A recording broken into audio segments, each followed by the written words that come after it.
njaluk karo kowe srana alus, kowe ora iso. Paripaksa aku kudu ngruda paripaksa karo kowe. Nuwun sewu wong Semar niku anane ming nrimo. Kula ajeng diruda paksa pripun kemawon kula namung manut. Oh. Tak obong karang kademel Semar.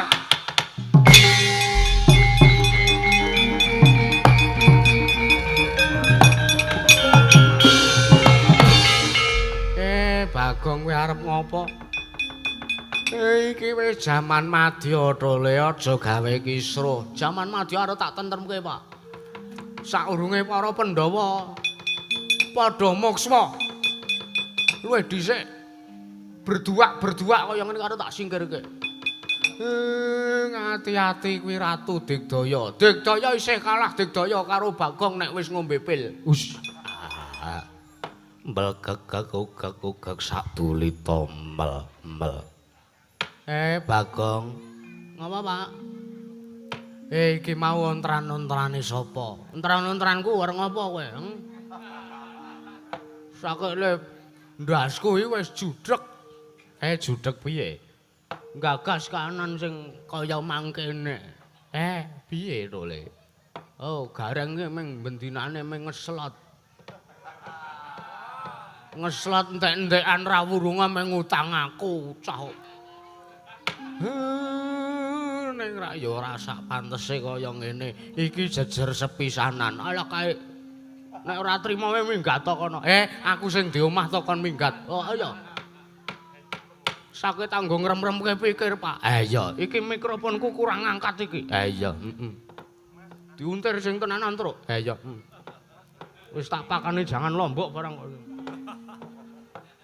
Kok senengane ngilang-ilangke karo aku kaya ora. Kowe para priagong wis rawuh, Pak. Iya. Tak bagekne rawuhe para bendara-ndara iki. Lah kok dadi janur gunung kadengaren. Sumengko pengawak bajara rawuhe para priagung-priagung. Saka negara Ngastina to, Le. Heeh. Nuwun sewu, Ndara. Ndara Patih Dwara kaliyan Ndara Patih Danurwenda.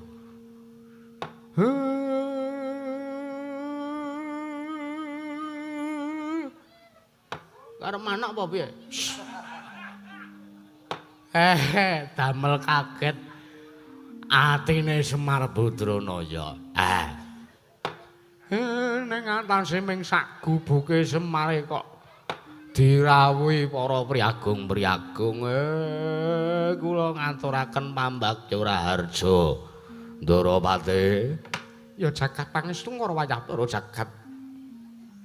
Kiai Semar ya bombong sing tanpa upama arasaning sun ya tiase Patih Danurwenda Kyai. Nggonku mrepta suwana ning Pedhukan Karang Kadempel. Wektu dina iki ana ngersane Kyai Badranaya. Nggih. Pambagya raja wis tak tampa ora ana alangan swiji apa. Nggonku suwana ning Karang Kadempel ora liwat aku ngaturke pudha pangastawaku ngatura. Ana ngersane ning Kyai Nayantaka, Kyai Semar. Nggih nggih. Pun kula pundi mugi ndadosna jimat. Mboten langkung kaskecakna lenggah jeng ngandika Ndara Patih Dwara, Ndara Patih kekalih. Iya, Kyai. Kaya wis ora kurang prayoga praptaku ning Karang Kadempel. Nggih. Ndara Danurwenda. Sarawuh sampeyan kula ngaturaken asung masegan Manakrami Ndara. Kyai Semar Badranaya ya, Kyai. Nggon mumiji kelawan suwane Danurwenda wektu dina iki banget bombong rasaku nggonku nampa pambagyane Siwanayantaka ya Kyai Semar Badranaya. Ora liwat aku ngaturke sembahku tampanana. Nggih, kula tampi dawa sami-sami. Kula niki ming batur kok disembah. Lho. Batur kuwi pancen tata lahir nanging tata batin tanpa beda. Kyai Nayantaka kuwi ya dene pangijawantaing Sang Hyang Ismaya. Ngaten. Ya. Nggih, kula tampi dawa sami-sami dipun prayogaken nenggahipun Ndara. Kaya wis ora kurang prayoga Kyai Semar. Ndara patih kekalih kula ngaturaken sembah bekti kula kunjuk Ndara. Nala garing tak tampa pangestuku tanpa nono. Nala garing tak tampa. Pangestuku tanpa nono nala garing. Nanan inggih sampun sanget anggen kula pundi Ndara. Prayogiaken ngggenipun rawuh. Kaya wis ora kurang prayoga, kaya wis ora kurang prayoga nala garing. Aku arep mbagekke kok rada piye. Wong mau wis ketemu ning njaba, wong ya wis sempet wedangan, sempet ngopi nalikane briefing. Diprayogaken nggih Ndara kalih. Petruk iya. Kan mbagekke ora, Gong? Arep mbagekke apa ora? Emoh. Lah piye? Aku lagi penak-penak mangan snack iki. Lho kok hubungane apa? Sambung rapete apa karo mbagek karo mangan snack? Engko nek mara-mara snackku diadahi kresek karo wong loro kuwi. Cilaka tak kurung sida mangan ka mongko. Oh ngono. Ya sak ora-orane mbagekke. Wis engko wae, engko gampang ngono. Mau wis Ndara Danurwendra ki culika banget wonge. Ngopo e? Aku ngetokke jarum blek terus disaut. Sengit banget aku. Mula anggere ketemu dekne sing tak takoke ora kok kabare dekne ning kabare Pak Dene dekne. Oh. Ya ora kena kaya ngono iki senengane kono. Lah aku mangkel kaya ora kaya melu wong anu kok kerep kok rumangsaku kok rokok kok njaluk ya ngono. Nglarat-nglaratke pamor. Ya wis ora apa-apa ya ora sandep memeng kaya ngono kuwi. Jagat Dewa Bathara nuwun sewu Ndara. Damel kaget sutaning manahipun Nayantaka. Kula nampi rawipun Ndara kalih. Enten napa? Kyai Semar, wonten timbalan. Blakasuta plakutang terus terang ingkang sepisan sumanku ana ing Karangkadempel. Ya wektu dina iki ingkang wis kabangun ana ing sakmburine pendhapa iki wujud gedung olahraga serbaguna, Kyai. Ha nggih. Niki le nyasake ingkang rayi nggih sinuwun Prabu Parikesit. Iya. Pripun? Ingkang sepisan aku tinju marang karajane Kyai Semar Badranaya. Sak kadang kadehan sak kula wangsa ana ing Karangkadempel ya ing Karangkabulutan. Ha nggih. Ndungkap angka 2 Blakasuta aku nampa dawuh sinuwun Prabu Parikesit lamun aku kudu prapta ning Karangkadempel. Sing rembug sinuwun Prabu Parikesit bakal anyendhu lawan Kyai Semar merga wis ana 7 sasi utawa Sabta Candra genep wektu dina iki Kyai Semar ora prapta ning Prajanegara Ngastina ora netepi marang kewajiban. Mula kang saka kuwi sinuwun Prabu Parikesit banget nggone mbutake kelawan Kyai Semar. Ngono ya Ki. Mula praptaku iki aku mung janjane mung arep nanjeke sartane aku arep anyendhu kelawan Kyai Semar Badranaya. Janjane ana apa? Kok Kyai Nayantaka ora prapta ning Prajanegara Ngastina suwene 7 sasi, Kyai. Anjrah ingkang puspita rum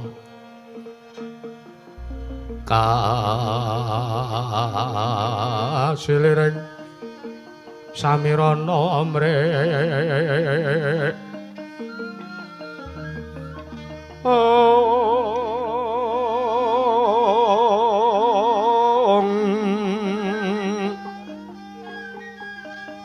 sekar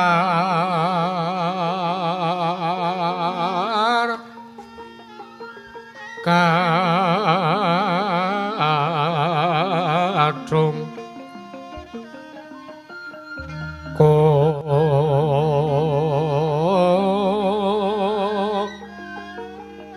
ngas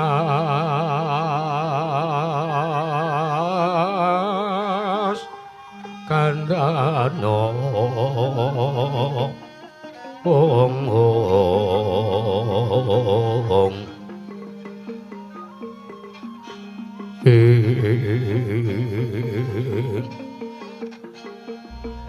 mangeh araras ratnaning driya ong ong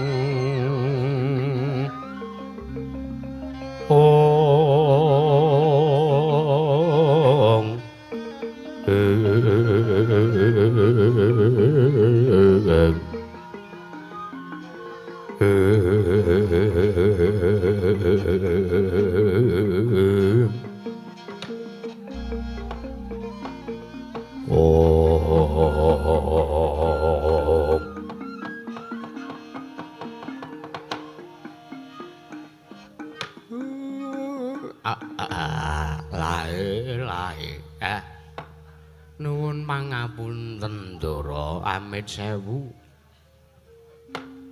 Mbok bilih kula 7 sasi jerone Sabta Candra genep dinten niki kula mboten sewanteng Praja Negara Ngastina. Nek kula matur sampun ngantos kaduk ati kajeron penampinipun Ndara Patih Diwara. Babar pisan tak suwun supayane ngendika Kyai Semar. Ha nggih. Ngaten nggih Ndara. Jerone kula mboten ten sowan 7 sasi kula bolos. Mboten tumut pasewakan teng Praja Negara Ngastina niki merga sepisan pikiran kula cuntel, ati kula bunek. Niku sing sepisan. Wonten ing ping pindho cunteling pikir buneking manah niki wau dipun sababaken awit kawula kula niki teng Karang Kadempel niki. Niki kaya wis owah gingsir. Ketitik kathah, nggih mboten kathah janjane ming wong 5 nek kula itung. Ming wong 5 nek kula itung niku Semar duwe gegayewan napa-napa kok rumangsa kula kok padha ora gathuk.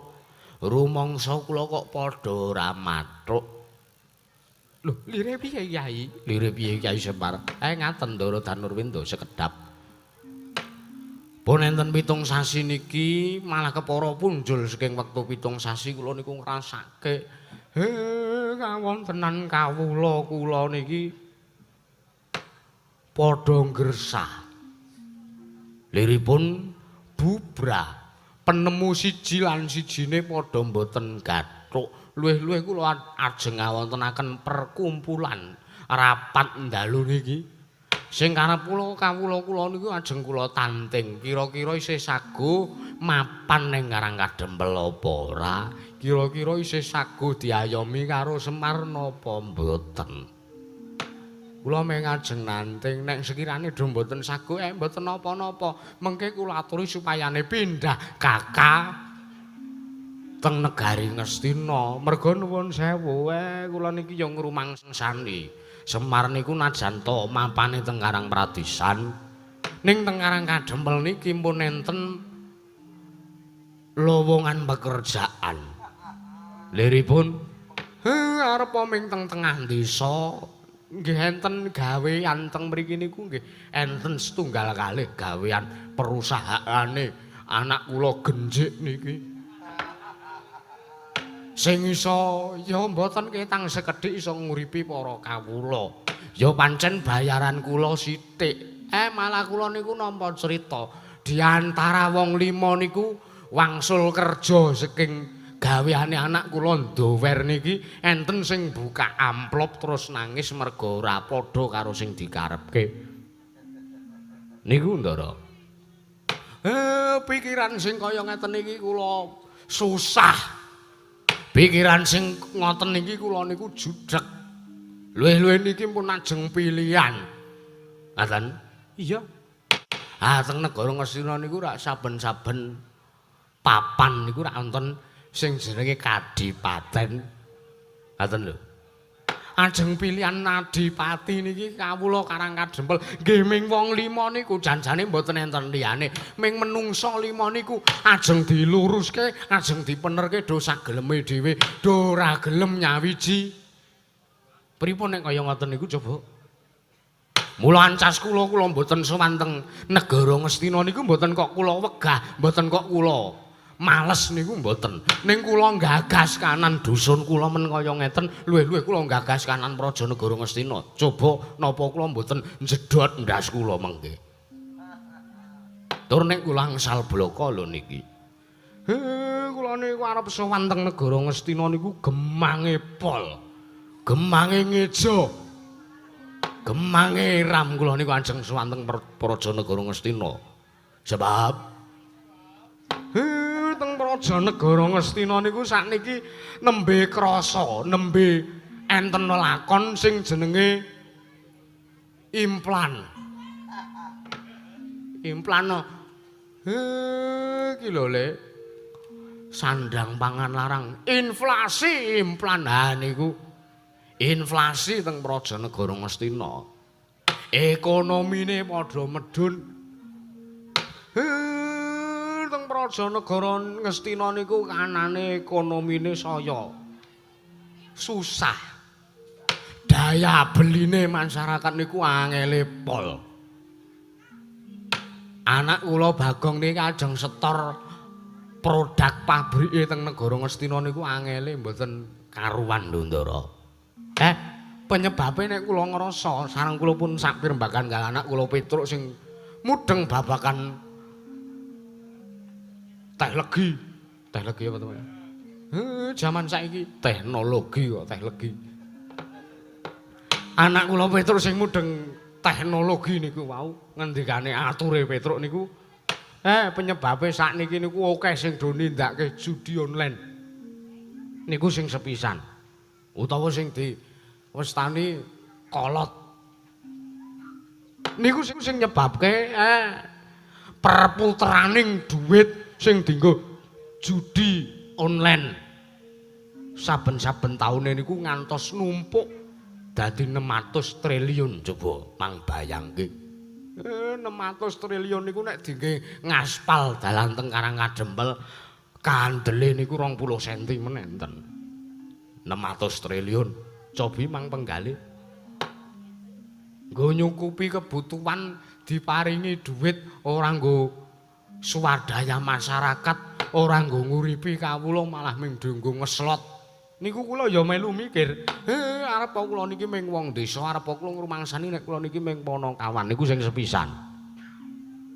Ping pindhone sing marake kula ngrantes, sing dodolanan judi online niku mboten ming anak kula tokol niki niku mboten. Nika Nayaka Praja Negara Ngastina. Niku ya doke sing ngeslot. Malah nuwun sewu lho niki.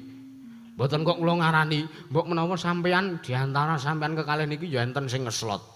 Aku Kyai. Lah rak tenan to. Aku mburu skater.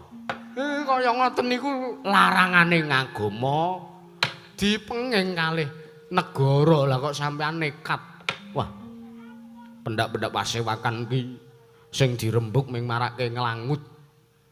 Mula kanggo cegalek aku ya nindakake sing kaya ngono kuwi. Mboten angsal, mboten angsal. Kaya ngoten niku dadi bangun. Mula ancas kula kok mboten sowan teng Praja Negara Ngastina iku mboten merga kula males utawa mboten ateges kula mbolos niku babar pisan mboten ning pancen enten sebabe. Sebabe nggih sing kula aturke niku siji kanane para kawula niku enten menungsa 5 cacahe sing mboten sarujuk kalih Semar. Ping pindhone nggih niku wau, ekonomi teng Praja Negara Ngastina sakniki pun rusak Ndara. Sidhem jroning pasowanan padyagong tanpa sapawa.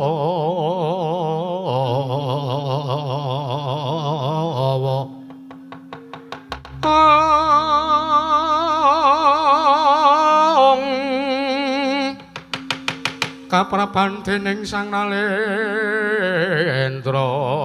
Tama mango-mango-mangonengi lirwa sing duka cipta perebuti mantana raras perebuti mantana raras ong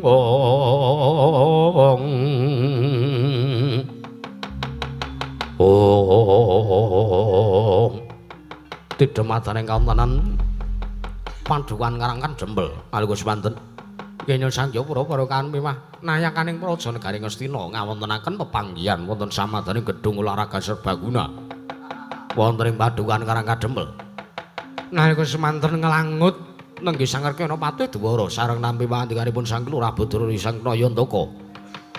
Rumaos kadodhok manahipun awit nyumurupi kawonten-wonten ing padukan Karang Kadempel miwah wonten-wonten Parsana Garing Ngastina. Pramila dadosaken kanyut pinangka warja kanujarung ganten warja jarung keca.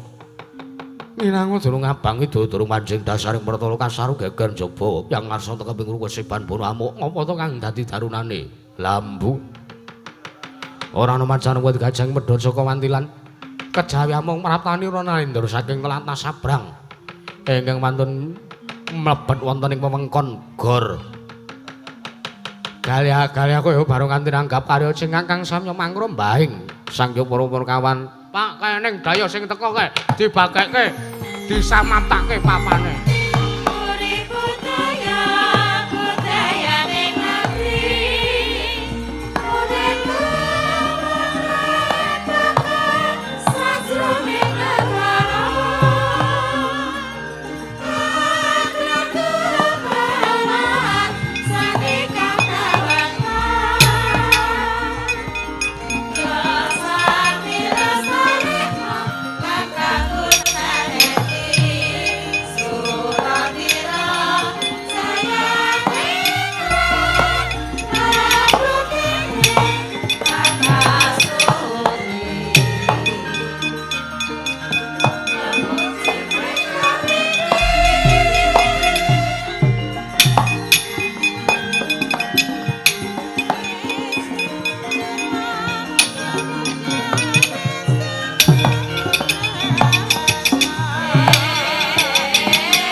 Permana remang waswanya ngambrang-angang kadi karenaning kas awasiyaning maraga malagung tumiring sang gandrung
kan samar pamoreng sukma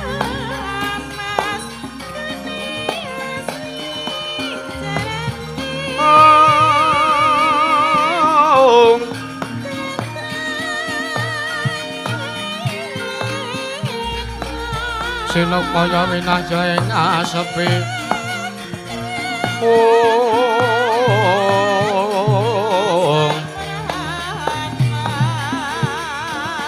sinimpen teleng ing kalbu pambukaning warana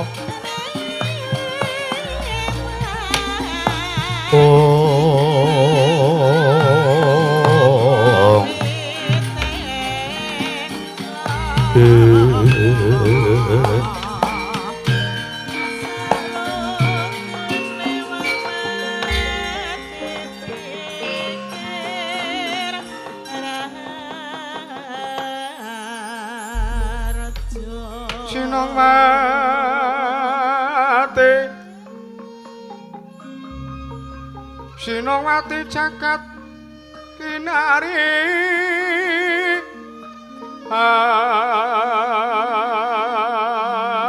among mbak lumembak ombak ing samudra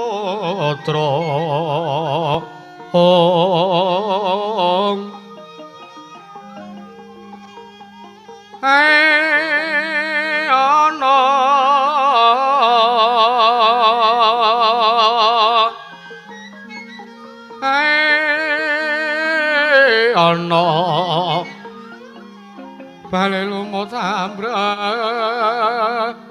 ganggang awi to denceng-dencengan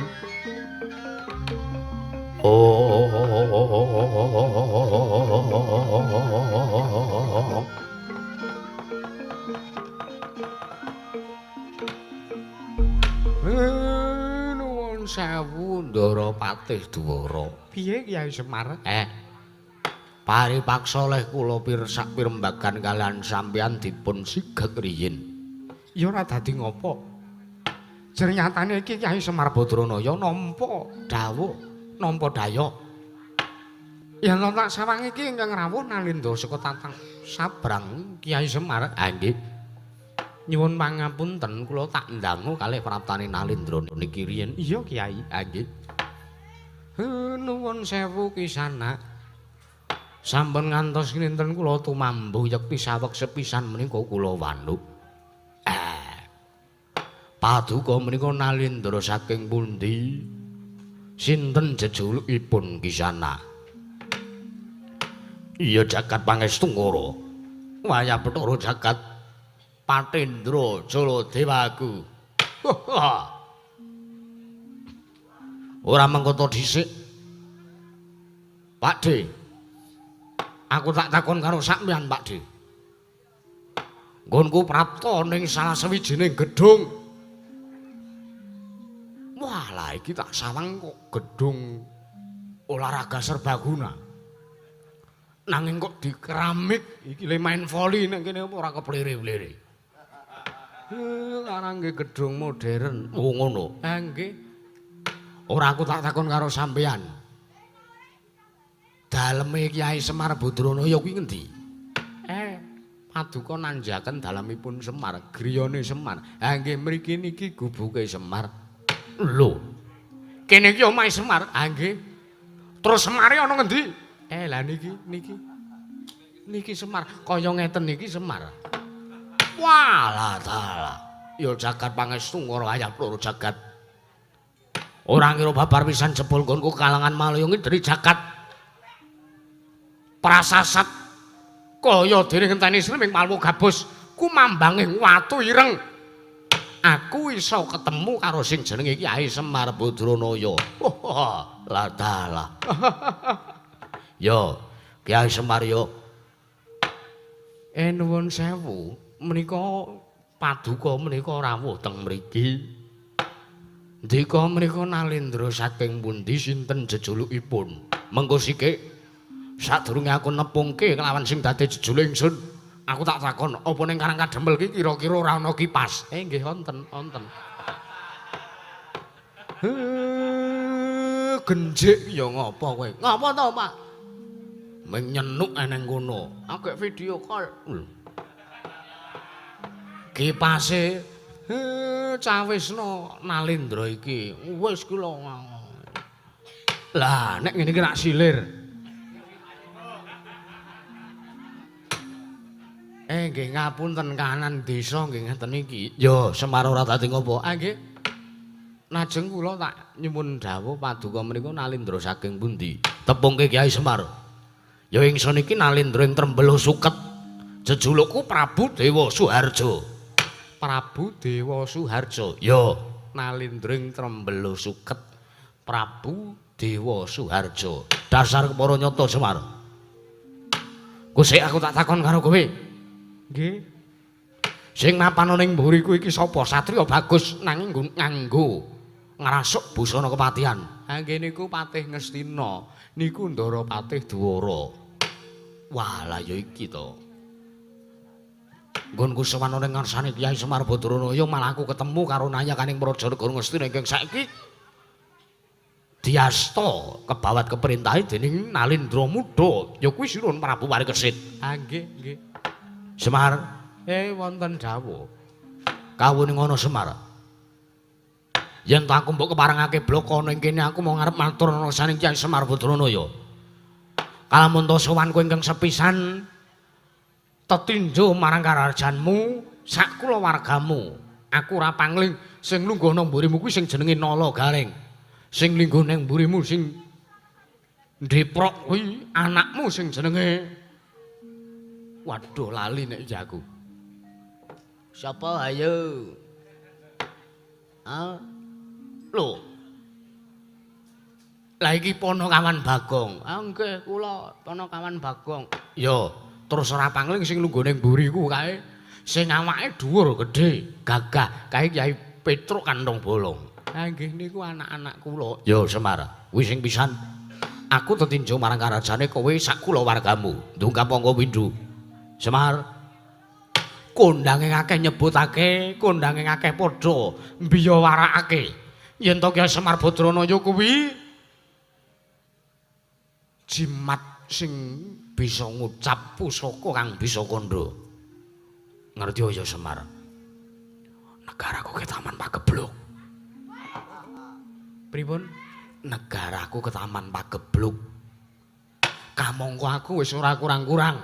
Nggonku ngrawake Brahmana winasih 1000 Sukata miyang para nimpuna. Kinarya nambak rengganing praja negaraku ing Trembelo Suket wondene Gagarwi Garbatan Antuk Karya. Mula aku bingung, aku cuntel. Tumuli aku pikantuk kabar, ya aku taren karo sesepuh praja negara ing Trembelo Suket. Aku kinensu ana ning Karanggadempel. Mula praptaku iki aku arep mboyong karo kowe. Arep tak boyong ning negaraku ing Trembelo Suket. Gelem ya Semar, gelem. Ora ketang 3 dina kowe nginep ning negaraku. Kepiye wae carane mongen kawulaku supaya aja nganti ingkang padha bentak sirah. Mergo ngene, akeh kawula ingkang esuk lara sore ketiwasan, sore lara esuk padha modar. Kuwi akeh banget kawulaku sing kaya mangkono kanane. Ya disababake mergo larang udan, larang sandang sartane larang pangan ana ing praja negaraku ing Trembelo Suket. Mula Semar gandeng kondange ngakeh nyebutake kowe kuwi wong sing pinter. Kowe kuwi najan to derajatmu Ponokawan, najan to derajatmu kuwi batur, ning kowe iki wong sing iso ngayomi marang kawula sak prajanegara. Ngono ya Semar. Aku kuwi wis maca sejarahmu wis tak waca kabeh. Wiwit jaman Ramayana kowe nderekake Sinuwun Prabu Sri Ramawijaya nganti wektu dina iki jaman madya kowe nderekake Sinuwun Prabu Parikesit. Kowe iki tansah andum katentreman, kowe tansah andum kamulyan. Mula aku kepengin aku meri karo wong-wong sing wis mbok omong. Aku kepengin supayane kawula ning negaraku iki mongen Semar. Nuwun sewu lho Sinuwun. Sinuwun Prabu Dewa Suharjo. Piye? Nayantaka piye? Mboten kateges kula menika awel. Mboten kateges kula nglencati dawuhipun Sinuwun Prabu Dewa Suharjo ing Trembelo Suket nanging kawuningana. Dinten iki kula nggih nembe repot. Lho. Kowe lagi repot? Nggih merga niki lho. Para rawuh niki mbutuhke sowane Semar teng negara Ngastina. Ping pindhone Semar niku nembe ajeng miwiti mbangun desa. Kula ajeng mbangun miturute para kawula. Merga papan teng Karang Kadempel niki pun endah, pun kepenak dinggeni. Ning enten menungsa 5 sing ajeng kula dandani pakartine, enten menungsa cacahe gangsal sing ajeng kula bangun mentale. Nek kira-kira mengke isih isa kula dandani nggih mengke bakal semulur nggenipun mapan wonten ing Karang Kadempel wonten Praja Negari Ngastina. Ning menawi mboten kenging kula dandani nggih paripaksa kula cutat mawon. Pramila kula nuwun sewu, kula dereng saged ngaturaken katerangan, kula dereng saged caos atur wonten ngersanipun Sinuhun Prabu Dewa Suharjo. Besok napa le kula ajeng rampung nggon kula mbangun desa, kula dereng ngertos. Lho sinuwun. Jaja muntap duka, yaya sinibe, netra kocek ngontal arandir. Yen sinaben mring sagedeng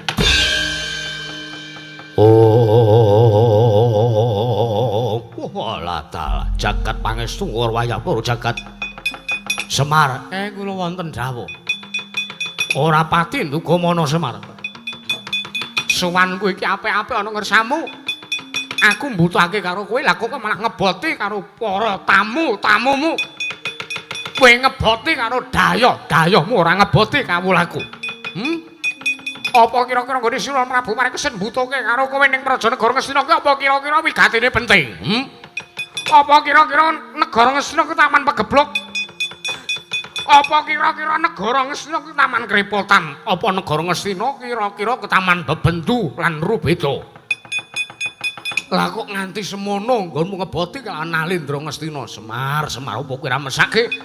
Apa kowe mesake karo kanan Praja Negara Trembel Suket? Kawulane padha melet-melet kaya mangkono kanane merga. Kowe ora nggatekke karo kawulaku Semar. Semar. Kula wonten dawuh tanah Jawa niku papane wong unggah-ungguh.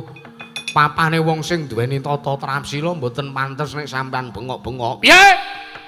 Mboten pantes nek panjenengan bengok-bengok. Aku njaluk karo kowe srana alus, kowe ora iso. Paripaksa aku kudu ngruda paripaksa karo kowe. Nuwun sewu wong Semar niku anane ming nrima. Kula ajeng diruda peksa pripun kemawon kula namung manut. Oh. Tak obong Karang Kadempel Semar.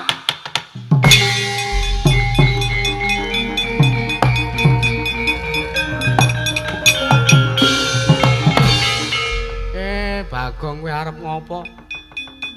Iki wis jaman madya to le aja gawe kisruh. Jaman madya arep tak tentremke, Pak. Saurunge para Pandhawa padha mokswa. Luwih dhisik berduak kaya ngene karo tak singkirke. Ngati-ati kuwi Ratu Digdaya. Digdaya isih kalah Digdaya karo Bagong nek wis ngombe pil. Prabu Dewa Suharjo. Ponokawan Bagong. Heeh. Anu nggih. Lho sajak kowe maju, melirik matamu kuwi. Iki kaya ngene iki sing marake cuntel atine Bagong ki kaya ngene iki. Rumangsaku kok. Jaman Prabu Parikesit ki kudune wis tentrem kaya isih ketekan menungsa kaya ngene. Kowe arep ngopo? Nah aku ndelok-ndelok rekaman-rekaman ning YouTube kae. Kowe iki mendak-mendak methuke karo Dayo mesti karo arep nrimake. Arep ora nrimake karo ature Dayo sing prapta ning wewengkonmu ya ning omahmu iki. Pancen nggih. Mula niki mbangane kula ming bolan baleni atur ping seteng goweng nek sampean tesih kenging kula prenggake becik.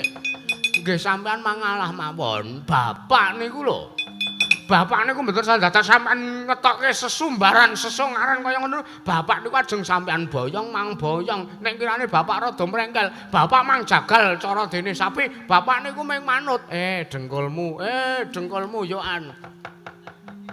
Iki tak belakne kok malah ora. Apa sampean gelem Karang Kadempel kobong diobong karo menungsa iki? Mongko kaya-kayake njaba wis sangu bensin kok banget kok. Nuwun sewu, kula mboten trima. Tan trimamu piye ngono kawan? Nek sampean niku ngrasani pring ngapus men.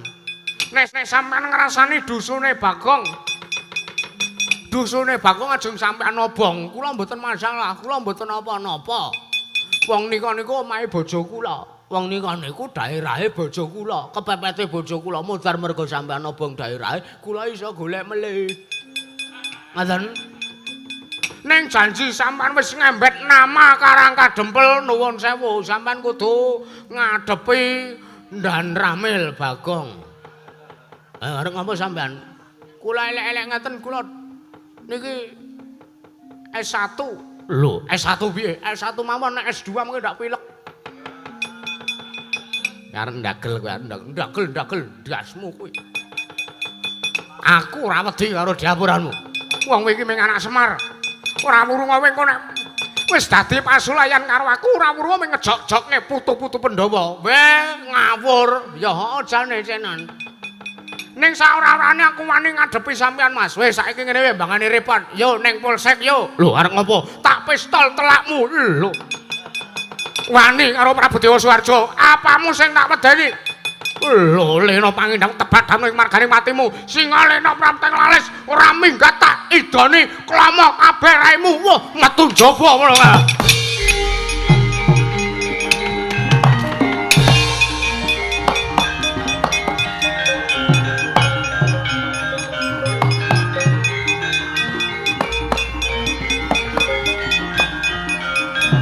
Lenggah.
Alon mawon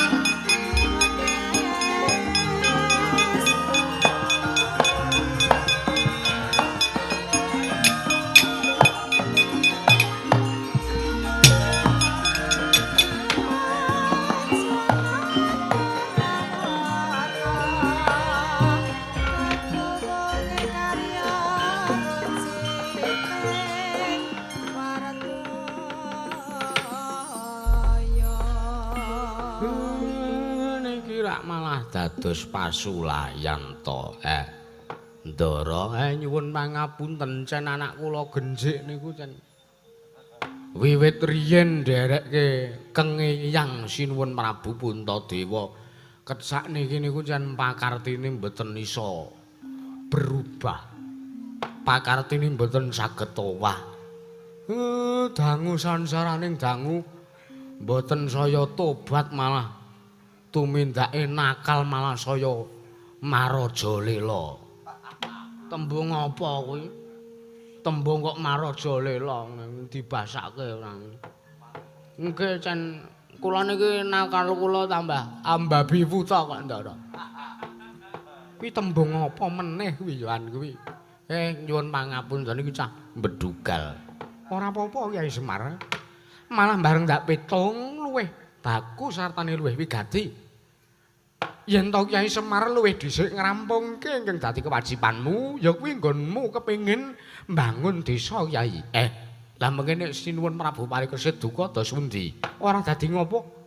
Mengko aku ingkang bakal matur ana ngersane sinuwun Prabu Parikesit. Ngaten iya. Iya, Kyai Semar ora usah walang ati. Merga wektu dina iki aku go ngandhi kelawan kadang-kadangku para wayah-wayah Pandhawa. Kayana kadangku Yayi Sasi Kirana sartane Yayi Jayasena. Sartane kae uga ana Paman Jayasanga. Ingkang mengko bakal ngundurke retu ning Padukan Karang Kadempel. Matur nuwun, matur nuwun. Nek nganten malah sampean sak biyantu kali gayane Semar. Yo babar pisan lahir batin aku sak biyantu. Mergo gayuanmu kuwi pancen luhur Kyai. Iya. Aja walang ati, aja kuwatir mengko aku ingkang bakal matur ana ngersani Sunan Prabu Parikesit Kyai Semar. Bagong. Pripun, Pak? Seneng bombong sing tanpa upama. Nggih. Lah bapak marep mbangun desa diwangi karo ndara-ndara. Wah, jan bejo kemalingan. Piye? Bejo kemalingan. Bejo kemayangan. Kowe kok ya baleni bejo kemayangan. Matur nuwun nggih, Ndara. Iya, Panakawan. Iya, Panakawan Bagong. Wah, jan nek ngeten iki rak nyenengke Sandara. Kahanan teng Peduan Karang Kadempel mengke wong 5 niku sing ajeng disidang kalih Bapak. Iya, Petruk. Nggih. Nek jane ming wong 3 lho, Pak. Wis ben sing disidang 5 sisan ngono wae, Petruk. Nggih. Malah kula ngaturaken matur nuwun. Terus benjang napa le ajeng sowan teng Ngastina melih? Babar pisan wektu dina iki aku tak matur sanes Sunan Prabu Parikesit. Yen to mengko wis antuk katran kanggo mantuk aku bakal bali ning Prajanagara. Ya ing Padukan Karang Kadempel Kyai. Matur nuwun, matur nuwun. Petro, wonten dawuh, Pak. Sadurunge padha kondur ning Ngastina ayo dikanthi kae dijanganke Lombok. Nek isih. Lho kok nek isih wis tak pangan 2 mangkok Pak. Pancen kowe iki nyelintis. Nggih sak ontene. Mengke nek mun telas kula dadarke ndok. Iya Kyai. Nggih. Ayo Bagong. Nggih Pak ngestaken dawuh. Ayo Mas.